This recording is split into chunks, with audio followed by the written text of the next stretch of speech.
Bonsoir à tous et bienvenue à cette soirée que nous allons dédier à Maître Eckhart et à la pensée de Maître Eckhart. Alors pourquoi vouloir parler de Maître Eckhart aujourd'hui, plus de 7 siècles après sa mort? Tout simplement parce qu'il y a dans son approche quelque chose de profondément vivant qui propose un parcours à l'homme qui l'amène à un devenir et pas à un étouffement, pas à une cristallisation, mais à quelque chose qui puisse aller vers une expansion, un nouveau. Et c'est de cela dont nous avons parlé. Tout d'abord, cette conférence est pour moi un double hommage. Dans un premier temps, à Maître Eckhart, bien sûr, tout simplement parce que c'est le premier philosophe que j'ai rencontré lorsque j'avais 20 ans et que je faisais mes études à la faculté de Jussieu et que cherchant un endroit calme, je suis tombé dans une petite chapelle en face de la fac où j'ai trouvé les sermons de Maître Eckhart et je vous lirai quelques-uns de ces passages qui m'ont particulièrement touché. L'autre, c'est à Éric Mangin, qui est le recteur de la faculté catholique de Lyon, qui a écrit un ouvrage absolument remarquable sur Eckhart et la profondeur de l'intime, que je vous conseille et qui est profondément inspirateur. Alors allons-y. Je vais commencer par vous lire cette première phrase qui m'avait tant marqué, que je voudrais partager, parce que je pense qu'il y a une actualité de la pensée de Maître Eckhart. On vous a parlé en introduction des Nouvelles Acropoles et de sa démarche comme une philosophie pratique. Pour moi, ce qui est important, c'est comment est-ce que nous pouvons nous saisir de cette démarche et quelle réponse, quelle option, quelle piste elle est en train de proposer à l'homme d'aujourd'hui. Alors, dans les instructions spirituelles, Maître Eckhart dit « Les gens ne devraient pas tant penser à ce qu'ils font, ils devraient penser à ce qu'ils sont. Si les gens étaient bons ainsi que leur manière d'être, leur œuvre pourrait vivement rayonner. Si tu es juste, tes œuvres seront justes. » Et écoutez ce qui suit. Ne pense pas que la sainteté se fonde sur les actes. On devrait fonder la sainteté sur l'être. Et cette dernière phrase, ce ne sont pas les œuvres qui nous sanctifient, c'est nous qui devons sanctifier les œuvres. C'est-à-dire, ce n'est pas ce que l'on est en train de faire qui donne de la valeur à notre action, c'est la présence que nous mettons dans ce que nous sommes en train de faire qui dignifie et donne sens à l'action que nous sommes en train d'entreprendre, quelle qu'elle soit. Ce fut cette première phrase que j'ai lue qui, en ce qui me concerne, a initié un long parcours. Et je pense qu'il y a quelque chose de puissant et d'universel dans la pensée d'Eckhart que je vous invite à partager. Donc Eckhart, c'est un théologien, un philosophe, un dominicain, mais aussi surtout un poète. C'est un mystique qui n'a de cesse d'essayer de rendre contemporain à la conscience la relation entre l'homme et Dieu, entre l'unité et le multiple dans lequel nous sommes en train de vivre. Son approche transcende les frontières de la théologie chrétienne, touche au philosophique, au spirituel, à l'universel, comme nous allons le voir. Une chose importante, contrairement à ses contemporains, il va écrire une part de ses traités, de ses sermons, non pas en latin, mais dans le langage de son époque, en vieil allemand, dans une langue simple et poétique, en s'adressant à tout le monde. C'est-à-dire, il ne faut pas être savant pour entendre ces mots, il faut se laisser toucher par son verbe et là où il veut nous conduire. Alors, il naît en 1260. Il va rentrer au couvent dominicain d'Edfurt à 14 ans, en 1274, et va accomplir un parcours assez exceptionnel. Il va fréquenter les universités de Strasbourg, Cologne et Paris. Paris, à l'époque, c'est le centre médiéval par excellence de la culture et de l'intelligence, le centre intellectuel majeur qui attire des étudiants de toute l'Europe. Il y sera nommé maître en théologie sacrée et titulaire de la chaire de l'Université de Paris, au même titre que saint Thomas d'Aquin. Il va devenir un savant respecté, reconnu de tout le monde chrétien. Ça, c'est pour le parcours rapidement. Il devient prieur en 1303, c'est-à-dire responsable de couvent, puis ensuite vicaire général de Bohême, c'est-à-dire inspecteur ayant la charge d'un immense territoire, j'ai noté, avec 47 couvents ou monastères des religieux et 9 des religieuses. C'est quelqu'un qui est en permanence en train de travailler avec des tâches administratives, des missions très concrètes, le toit de tel couvent qui s'est effondré, tel mur à réparer, des soucis bien sûr d'obligations ecclésiastiques. Il doit participer à des rendez-vous aux quatre coins du territoire et bien sûr, le plus important, l'accompagnement des moines et des moniales qui sont à sa charge. Et tout ça quand il n'est pas en train de fonder un nouveau couvent. C'est donc un homme d'action, certes un mystique, mais pas un mystique contemplatif, au sens où on l'entend. Quelqu'un qui a une capacité d'entreprendre hors norme et une capacité d'étude pour chercher à concilier et à rendre accessible au plus grand nombre la parole spirituelle qui est impressionnante. Une grande partie de sa vie, il va la passer dans des chariots, à marcher à travers les plaines, les forêts, l'été, l'hiver. Il faut imaginer le monde de cette époque. On ne se déplace pas comme aujourd'hui. Donc il y a les brigands, les bêtes sauvages. Et lui, il est en train d'écrire dans son chariot, en train de cheminer, avec toujours cette unique focale intérieure de l'oubli de soi comme quête spirituelle. On va y revenir. Plantons un peu le décor autour de lui. C'est un monde agité que la fin du XIIIe siècle. L'Inquisition est puissante. 20 ans avant sa naissance, c'est les cathares qui sont brûlés au pied de Montségur. Et lors de sa dernière visite à Paris, je me suis noté, c'est en 1314, il assiste, ou il arrive juste après, le fait qu'on ait fait brûler le maître de l'ordre du Temple, et c'est la fin de l'ordre du Temple. Donc c'est un monde agité, bouleversé, avec beaucoup de secousses. Sa vie durant, il va chercher à montrer que l'expérience de Dieu est une voie de dépouillement, sans jamais craindre, vous allez le voir, de témoigner avec authenticité et audace de sa forme, de sa pensée.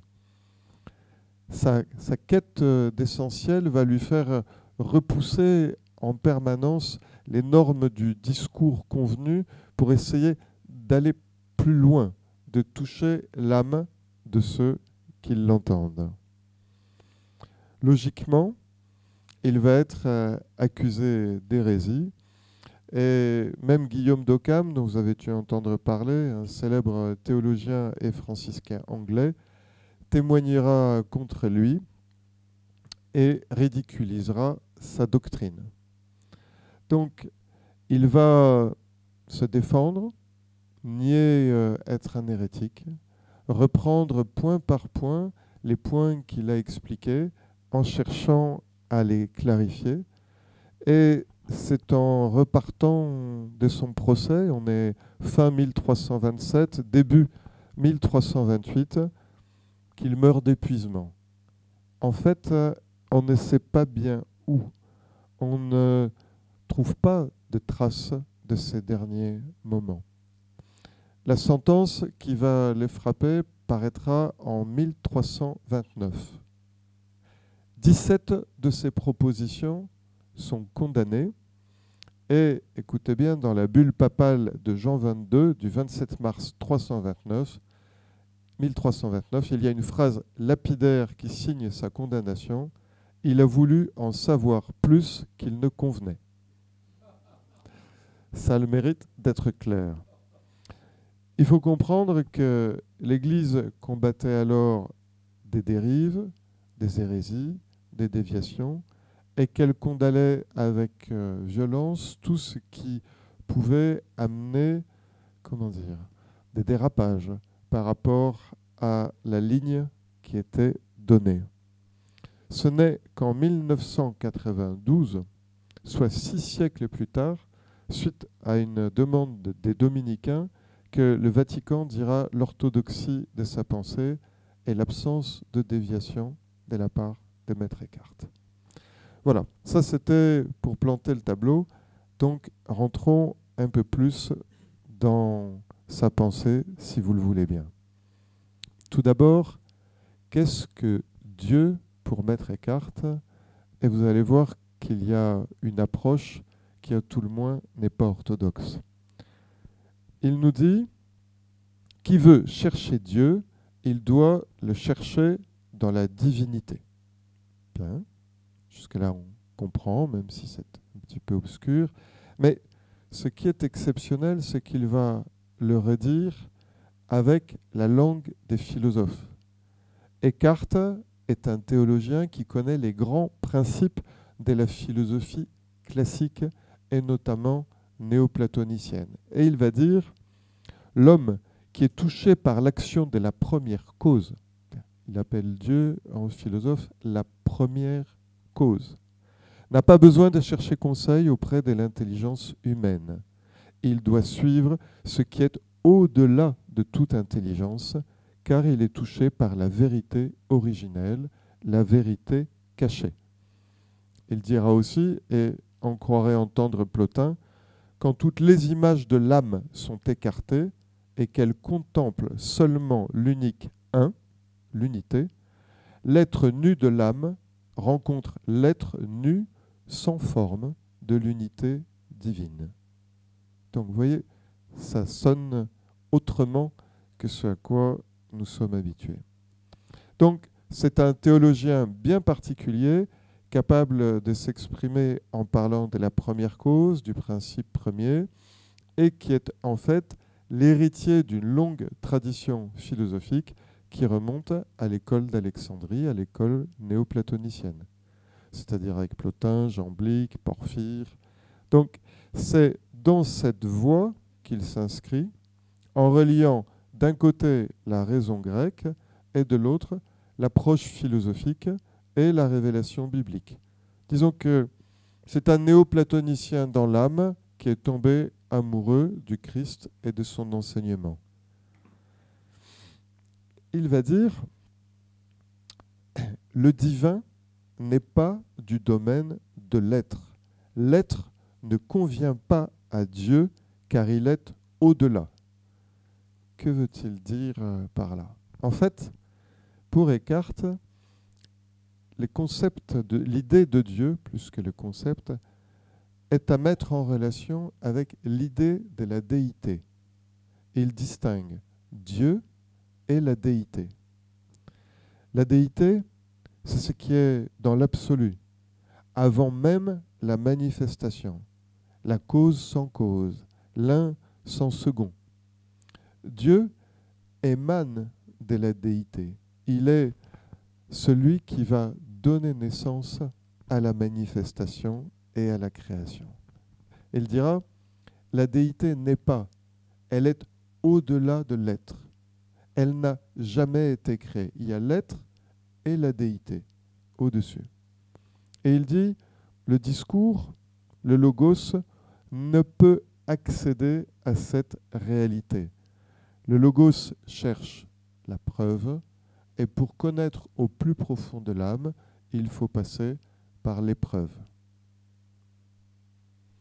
Donc, Maître Eckhart ouvre une voie, il cherche à remonter du monde visible à l'être, à la divinité, et de l'être et de la divinité à ce qui est incréé, à ce qui est au-delà même de Dieu au sens où les théologiens le nomment.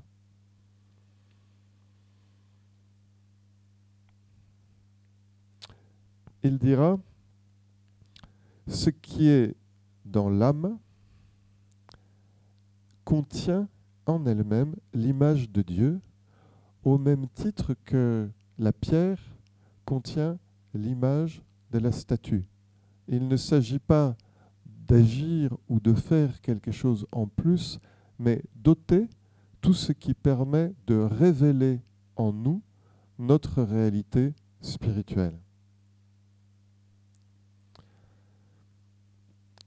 Comme dirait Plotin, chaque âme est et devient ce qu'elle contemple. Donc, l'enseignement de Plotin, c'est que ce sur quoi nous posons le regard de l'âme, ce qui nous préoccupe, nous allons le devenir. Et en écho, voilà ce que va dire Eckhart.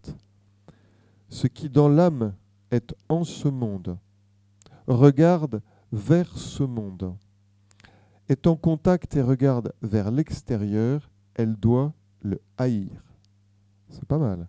C'est-à-dire qu'il est conscient que si l'âme veut remonter vers l'un, vers l'origine des choses, le regard de l'âme, c'est-à-dire notre préoccupation, ne doit pas être posé sur le visible, mais sur l'invisible, sur ce qui est au-dessus et qui est permanent. Donc, il cherche à remonter de la manifestation à l'être et de l'être à l'incréé qui est derrière. L'épreuve, telle que le présente Maître Eckhart, c'est de ne pas se laisser distraire. De ne pas se laisser distraire par les circonstances, de ne pas se laisser distraire par le monde, pour pouvoir reprendre cette ascension et cette élévation. Parce qu'il dira, il existe en nous, il persiste en nous, une petite étincelle de l'unité première, de l'un, de la déité. C'est ça qui l'intéresse, c'est revenir à cette racine archaïque et première. Et son épreuve à l'homme, notre épreuve, est de ne pas nous laisser distraire pour remonter à l'incréé. Il dira, il y a quelque chose au-dessus de tout l'être créé de l'âme, au-delà de tout ce qu'il y a de fini en nous. J'avance doucement, il y a une part d'infini et c'est à cela qu'il veut nous conduire. Parce qu'il dira, l'union avec le divin est atteinte alors au-delà de tout le créé, au-delà de toute distinction. Il s'agit donc de revenir à l'origine des choses. Et là, je vais vous citer un des passages qui sera condamné par l'Inquisition et qui montre bien qu'il se situe sur une ligne qui est difficilement acceptable pour l'orthodoxie de son temps. Il dira, en parlant de Dieu, « Si donc je suis transformé en lui, de telle manière qu'il me produise comme son propre être, un avec lui, et non semblable à lui, il est vrai qu'il n'y a pas de distinction. En clair, Dieu et moi sommes un. » Ça, c'est une des 17 propositions qui le fera condamner pour hérésie par l'Inquisition. Il y a donc cette idée de revenir à l'origine des choses. Et, si je puis me permettre, c'est dans une toute autre tradition en Orient, on rencontre, peut-être connaissez-vous l'anecdote, la rencontre de Confucius et Lao Tse. Confucius va à la rencontre de Lao Tse, il s'approche, celui-ci est immobile, semble comme mort. Il s'approche un peu, il s'adresse à lui et dit, vous sembliez loin de tout ce qui est vivant. Et Lao Tzu ouvre les yeux, les regarde et lui dit, je m'ébattais dans l'origine des choses. C'est cette même idée qu'on va retrouver, d'essayer de remonter à quelque chose qui soit au-delà.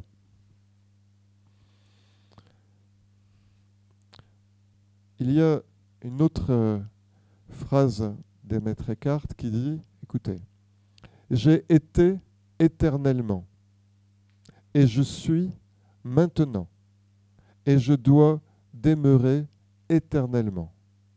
Je répète, j'ai été éternellement et je suis maintenant et je dois demeurer éternellement. Et maintenant, je vais vous lire un tout petit extrait du texte des pyramides qu'on appelle communément le livre des morts égyptiens. Je suis l'aujourd'hui, je suis l'hier, je suis le demain. Il y a quelque chose d'incroyable dans cette capacité à transcender les limites de son temps pour toucher véritablement à quelque chose d'universel. Alors, parlons de l'intime chez Maître Eckhart, comme en parle si bien Éric Mangin, dont je vous citais l'ouvrage tout à l'heure. Le terme d'intime, dans la pensée des maîtres Eckhart, a un sens tout à fait différent de l'ordinaire. Il ne s'agit pas de ce qui m'est intime en tant que personne ou de mon intériorité psychologique. Il s'agit au contraire de toucher à la part d'universel qu'il y a à l'intérieur de nous. L'intimité, l'intime, donc pour Eckhart, c'est le contraire d'être enfermé à l'abri. Dans l'intime, nul n'est chez soi. C'est donc l'extrême opposé. Ce n'est pas l'intérieur de nous-mêmes, dans le sens de ce qui nous appartiendrait en propre, mais le plus intérieur de nous, le plus profond, d'une profondeur inappropriable, c'est-à-dire de quelque chose qui ne peut pas appartenir à notre moi personnel. Il y a une dimension au fin fond de nous-mêmes qui touche à quelque chose qui est de l'ordre de l'universel. Et c'est pour ça qu'il dira, si tes œuvres doivent vivre, il faut que Dieu, le principe premier, la cause sans cause, te pousse intérieurement au plus intime de l'âme pour qu'elle vive, car là est la vie, et là seulement tu vis. En clair, vis si tu veux vivre réellement à partir de l'universel qui est en toi. Il s'agit donc de vivre profondément, d'être pleinement vivant. Et les Égyptiens, je vous parlais de la pensée égyptienne tout à l'heure, parlaient, en parlant des grands sages, des grands vivants. C'est en cela qu'il y a quelque chose de touchant dans la pensée Descartes. Il s'agit de retrouver le goût d'un autre monde qui n'est pas simplement le monde du connu et de notre ordinaire quotidien. Donc ça, c'est le premier sens de l'intime, cette dimension qui touche à l'universel. Le deuxième sens de l'intime, c'est la juste distance. Maître Eckhart nous exhorte à trouver une juste distance qui ne soit ni d'un côté fuite du monde et indifférence, ni de l'autre côté engloutissement à l'intérieur du monde. En fait, il s'agit de trouver, je vous parlais tout à l'heure de l'actualité de la pensée des Descartes, j'en suis intimement convaincu, un double mouvement à l'intérieur de l'âme. C'est-à-dire, d'un côté, s'approcher du monde, s'approcher des autres, s'approcher de la souffrance et de la nécessité là où elle se trouve, mais en sachant intérieurement garder la juste distance, c'est-à-dire se reculer. C'est-à-dire, c'est se rapprocher tout en sachant s'éloigner. Ça, c'est la juste distance.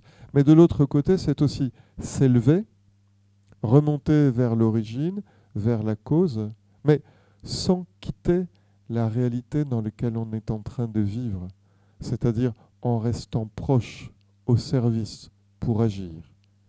Donc, cette intimité est une juste distance. Savoir s'éloigner tout en se rapprochant, savoir se rapprocher tout en s'éloignant. Lorsqu'on réussit cela, alors peut émerger un espace intérieur dans lequel la solitude peut être vécue comme une cérémonie. La solitude, ce n'est pas simplement être seul, mais goûter une certaine qualité de relation par rapport à soi-même.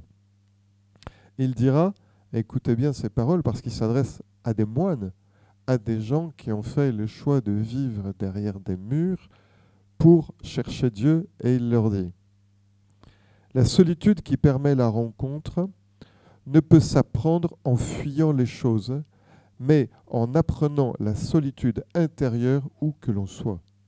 En clair, on peut être dans le monastère et être agité, et on peut vivre la solitude où que l'on soit dans le monde.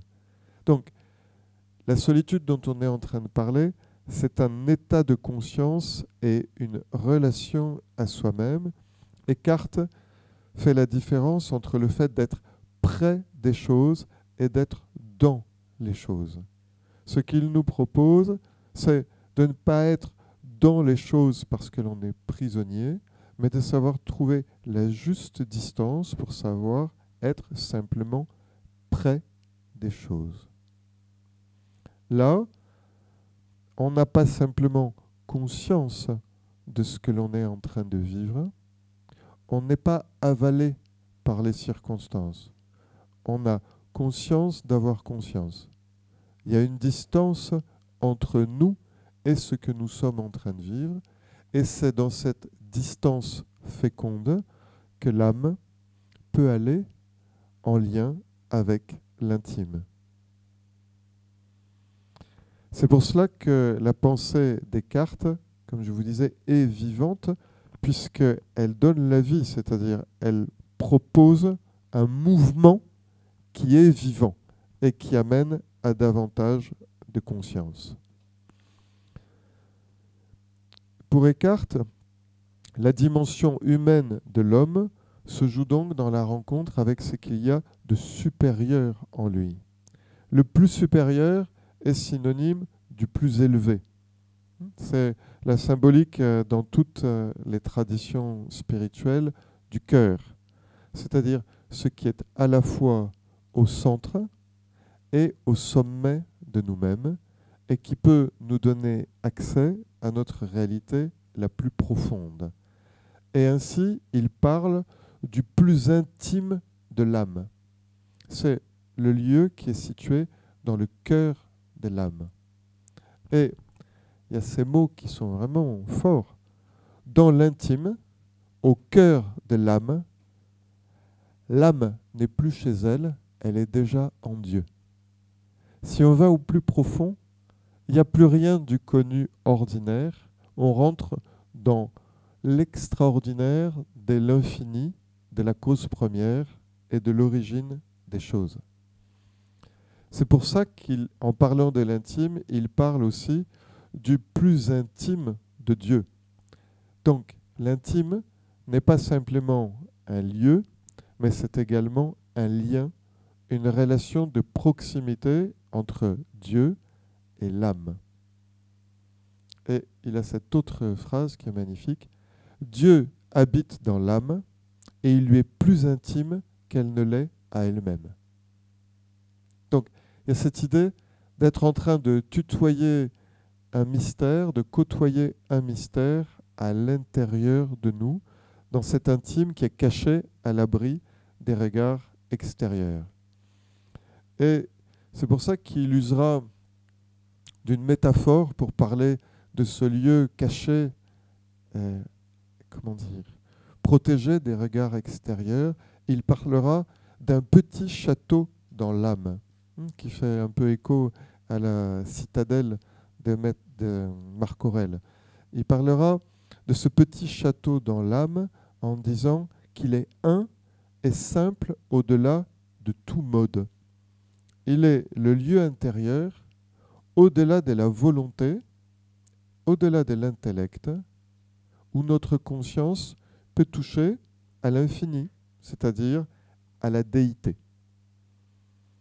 Donc, voilà la pensée des cartes, et je vous disais, c'est quelque chose qui pour nous est contemporain. Pourquoi ? Parce que tout ceci requiert une pratique, une vie spirituelle, une vie intérieure. Sans espace intérieur, l'intimité spirituelle de l'homme se fait disloquer par le psychisme et par les circonstances de la vie. Si nous ne sommes pas capables de tenir les choses, de les ordonner, de les centrer à l'intérieur de nous-mêmes, il ne pourra pas y avoir cette possibilité d'accès à cette dimension dont nous parle Eckhart. La construction de l'intériorité repose sur une autonomie de la pensée, sur une organisation du mental, de la réflexion. C'est la possibilité d'avoir une structure mentale, des repères, une cohérence intérieure, c'est-à-dire un ordre intérieur en nous. Alors, ceci semble évident pour la vie d'un dominicain du XIVe siècle, parce que dans sa vie, il y a l'exégèse des textes, la mémorisation, l'oraison, c'est-à-dire la prière, l'écriture. Donc, il y a dans la vie d'un moine une discipline mentale qui le prépare à cette structure de l'intériorité dont je vous parlais. Mais qu'en est-il de nous aujourd'hui, puisque c'est l'actualité de sa pensée qui nous intéresse? Donc, il faut bien comprendre que c'est le mental qui permet la stabilité et qu'il s'agit d'apprendre à se concentrer pour produire en soi un ordre, faute de quoi le contact avec cette réalité supérieure n'est que fantaisie et fantasme. Donc, l'espace intérieur dont nous parle Eckhart est celui qui est dépositaire de la mémoire. C'est le lieu dans lequel nous pouvons rester en contact avec ce qui est pour nous la mémoire de l'essentiel. Là, il est possible de rencontrer notre propre présence, de rencontrer le vide, tout simplement parce que notre moi personnel est tenu à sa juste distance. On retrouve cette idée fondamentale de la juste distance. La question, ce n'est pas tant qu'est-ce que je sais, mais qu'est-ce qui est présent ici, maintenant, à ma mémoire et à ma conscience. Avec quoi suis-je en train de penser? Avec quel repère? Avec quel ordre? Avec quel vide également? On y reviendra parce qu'il n'y a pas de dialogue intérieur sans vacuité intérieure, sans un espace qui permet ce dialogue.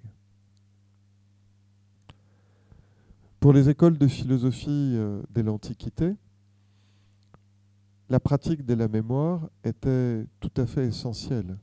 Il s'agit d'apprendre par cœur des sentences, d'avoir des possibilités de se remémorer des images, des phrases qui seront présentes à nous-mêmes au moment de notre action quotidienne. C'est pour ça que je dis que sans structure et sans ordre intérieur, la possibilité d'agir sous le regard de la conscience est impossible parce que la conscience, nous le vivons tous les jours, se fait embarquer par les circonstances, par les choses qui nous ont contrariés, par les choses qui nous ont distraits. Donc, la construction de cet espace intérieur est en lien avec la mémoire. Tous ces éléments sont d'une certaine manière notre équipement intérieur pour ne pas être embarqués par nos passions, par nos colères, par les mouvements violents de l'âme face à ce qui nous a touchés. C'est toutes ces pratiques de concentration, de mémorisation, d'imagination, qui permettent à la conscience de rester dans le petit château fort de l'âme dont parle Eckhart. Aujourd'hui, je pense qu'il n'y a pas besoin de faire de longues descriptions, l'espace intérieur de nos contemporains est désenchanté. Cet espace intérieur est submergé par l'affectivité, les émotions. Ce n'est plus le lieu de l'intime en lien avec l'universel tel que nous venons de le décrire. C'est plus le lieu d'émergence de la transcendance. C'est comme un puits qui a été bouché, ensablé, et qui ne donne plus de contact, qui est tari. Le monde intérieur des hommes, prisonniers des écrans, est un lieu de désenchantement. C'est-à-dire, si on compare, comme le fait Eckhart, l'âme à un temple, il a été profané. C'est-à-dire, envahi par le profane, envahi par le monde, envahi par l'immédiat.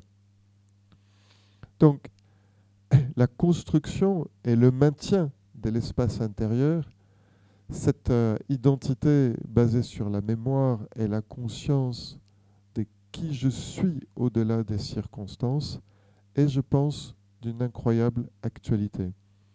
La dislocation du monde auquel nous sommes confrontés par certains aspects commence, j'en suis intimement persuadé, d'abord par l'invasion de l'espace intérieur par le bruit et la vulgarité, et l'incapacité à rester simplement silencieux. Non pas dans le silence qui vient à nos oreilles, mais silencieux à l'intérieur de nos cœurs, à l'intérieur de nos têtes, face aux circonstances auxquelles nous sommes confrontés. Donc, j'ai parlé d'une profanation, puisque profaner, c'est rendre profane, désaffecter le lieu intérieur, qui cesse d'être le château fort de l'âme pour devenir un lieu commercial, comme on fait aujourd'hui. Alors, par rapport à cela, quelles sont les pistes de travail qui peuvent nous servir ici et maintenant, pour nous? La première chose, je pense, le plus important, le silence, le rôle du silence. Quelques phrases d'Eckhart. Dieu est au-dessus de tout ce que nous pouvons exprimer en parole. Dieu, en tant qu'il est la cause première, est au-dessus de tout vocable. Il réside dans son silence caché. Et, encore plus percutant, presque un koan zen, le silence est plus approprié que le parler. Ça a le mérite d'être clair.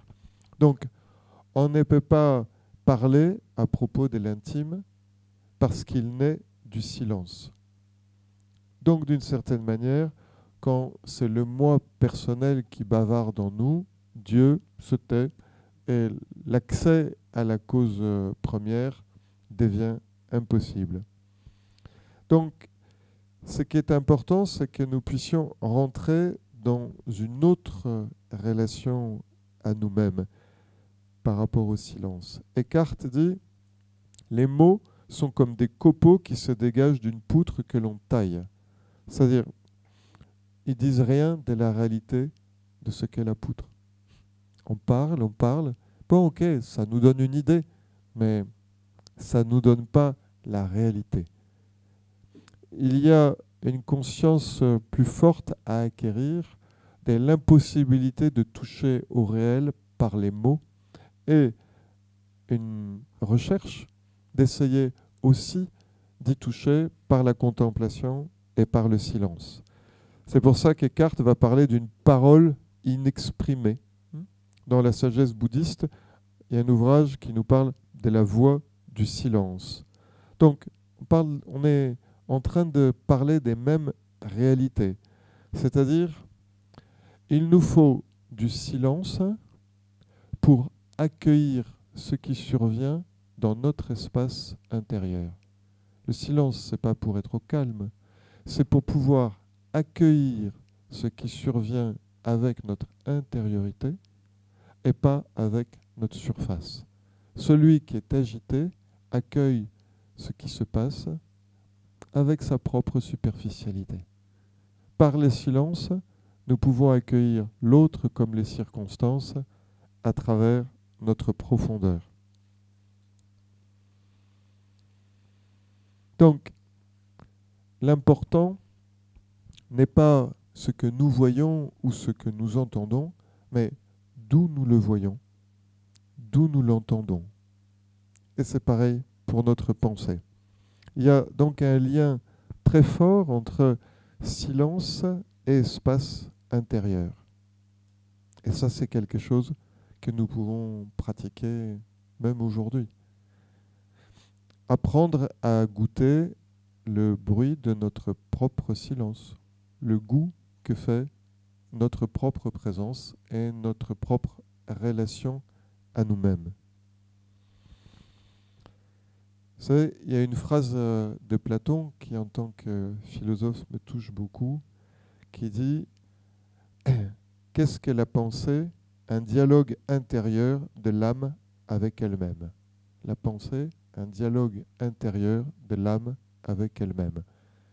Je crois que sans silence, il n'y a pas de possibilité de ce dialogue, parce que tout est obstrué. Donc, l'opposé du silence, c'est le bavardage.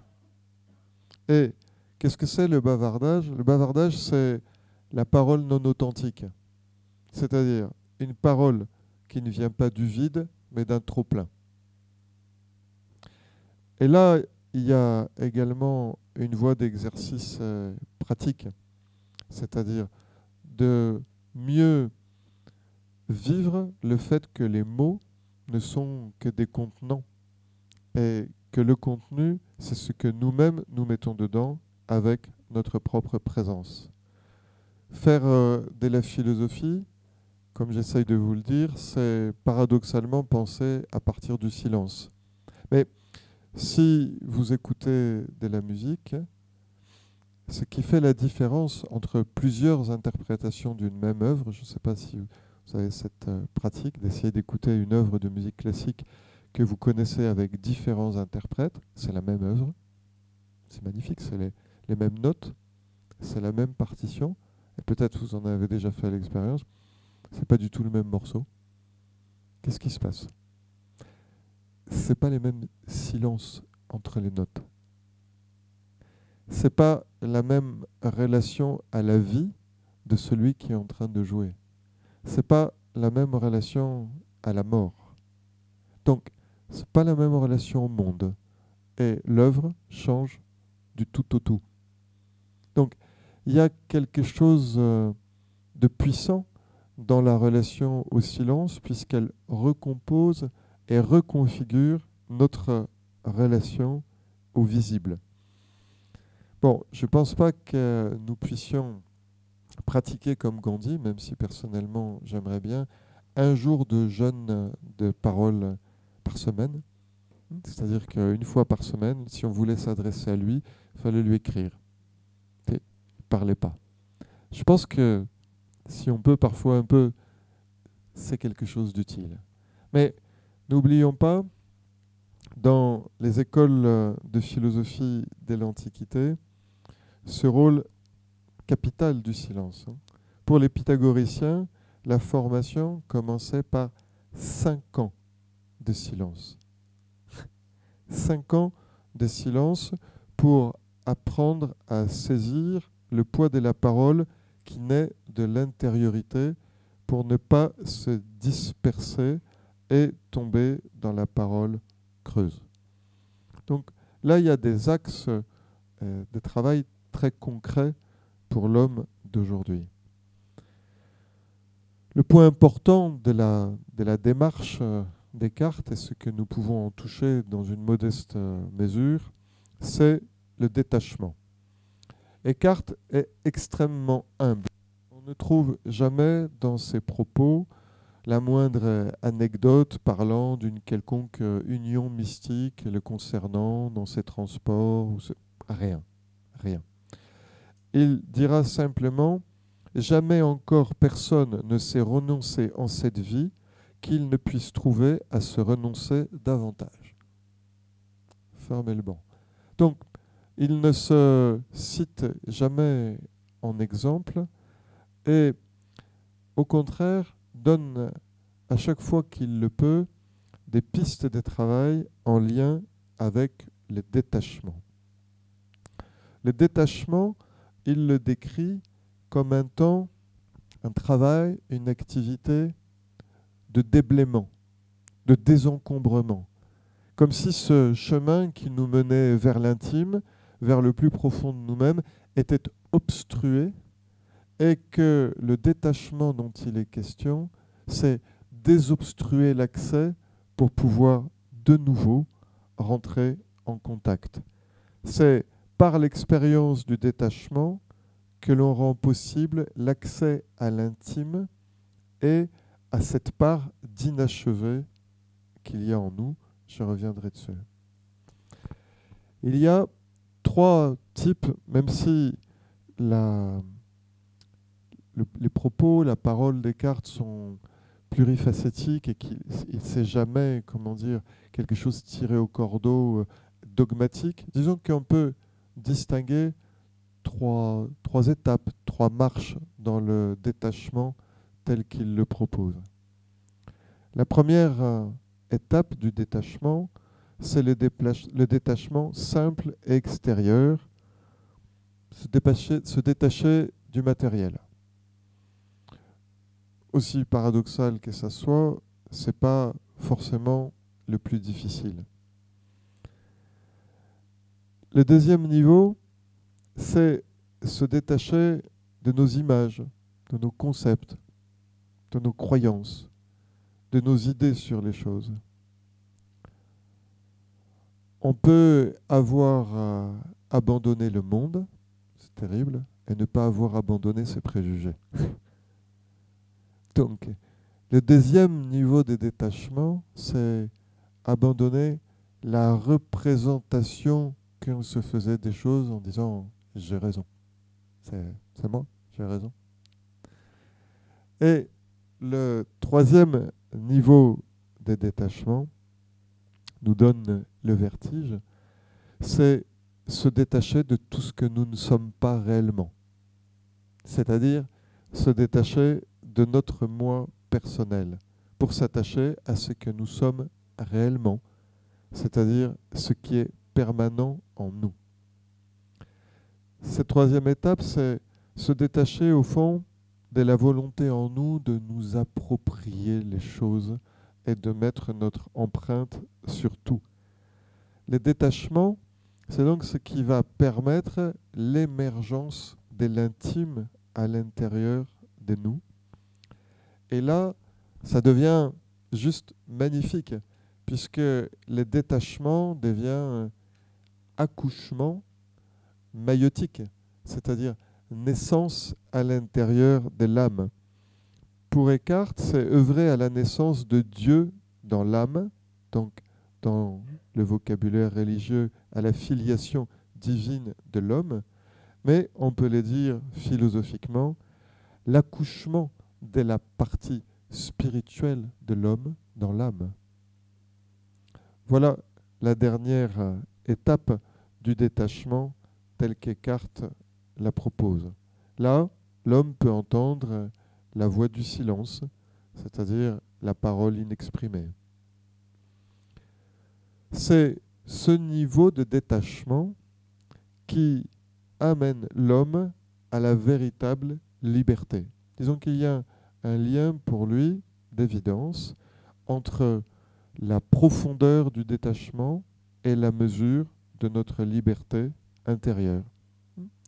Comme on disait tout à l'heure, il ne s'agit plus simplement de se détacher ni des choses, ni des images et des concepts, mais de se détacher de soi-même.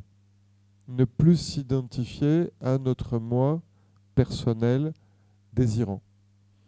Je vais vous les citer. Il dit « Il faut parvenir à se dépouiller de ce que nous ne sommes pas. » Voilà. C'est quand même... Ce que nous ne sommes pas, c'est tout ce qui est temporel. Et il va avoir une image qui est extrêmement parlante. L'homme extérieur, c'est-à-dire cet homme en nous plein d'émotions, qui s'agite, qui perçoit les choses, qui réfléchit. Écoutez bien, l'homme extérieur est comme une porte. Et l'homme intérieur est le gond qui permet que la charnière puisse fonctionner pour que la porte puisse s'ouvrir et se fermer. La porte est mobile, le gond est immobile et immuable en un lieu non touché par le mouvement. Le gond caché de l'âme, c'est cet espace intérieur qui permet de faire la charnière, l'homme intérieur, qui permet de faire la charnière entre le monde des phénomènes et des circonstances dans lesquelles nous vivons et l'intime qu'il y a au plus profond de nous. Si nous activons cette dimension de l'intériorité, ce monde intérieur dans lequel l'âme comprend par symbole, nous pouvons articuler notre relation au monde extérieur et phénoménal et au monde du spirituel en nous. S'approprier notre espace intérieur demande, tel que le décrit Eckhart, une humble et persévérante discipline de vie. Accepter, au fond, comme le disait Delia Steinberg-Guzman, la précédente présidente des Nouvelles Acropoles au niveau international, écoutez cette phrase, « Il ne nous manque rien. Être heureux avec peu de choses simples, claires, mais consistantes.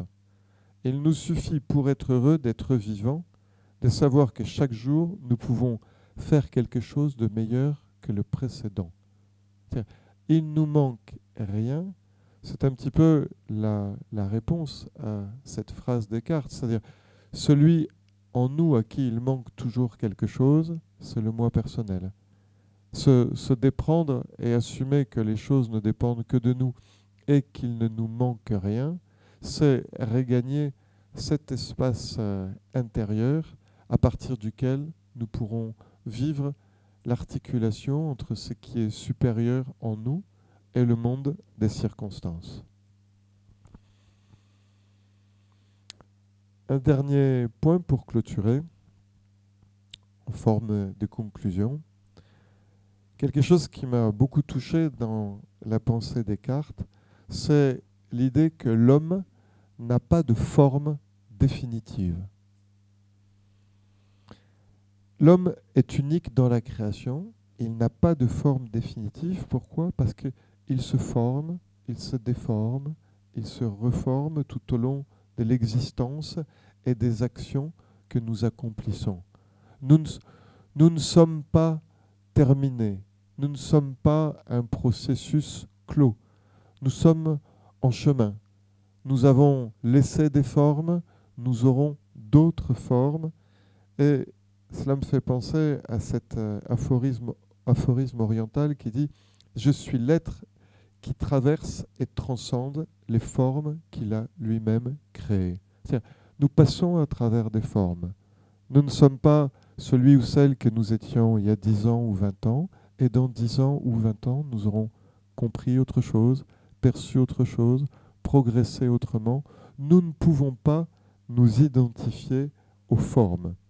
Et cette absence de forme définitive est le sommet même de l'expression de notre liberté.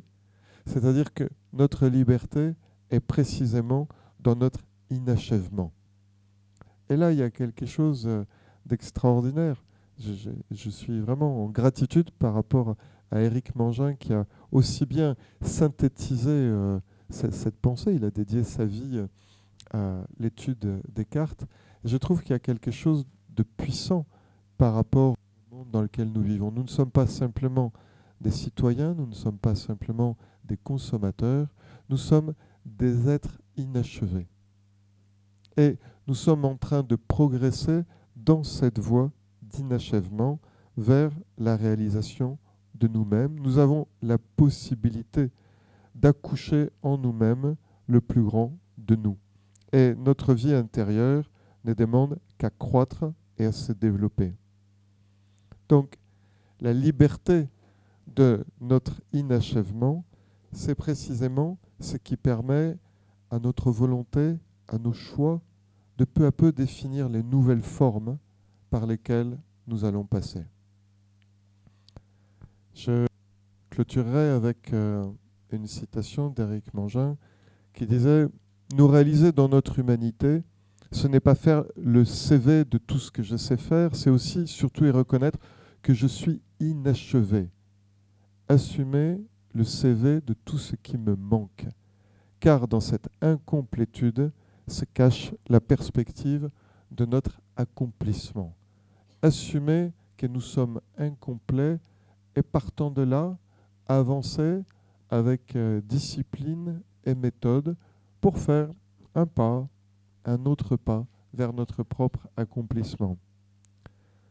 La méthode que nous lègue Eckhart est simple et ardue. Par le détachement, nous pouvons progresser et nous rapprocher peu à peu du fond sans fond de l'âme.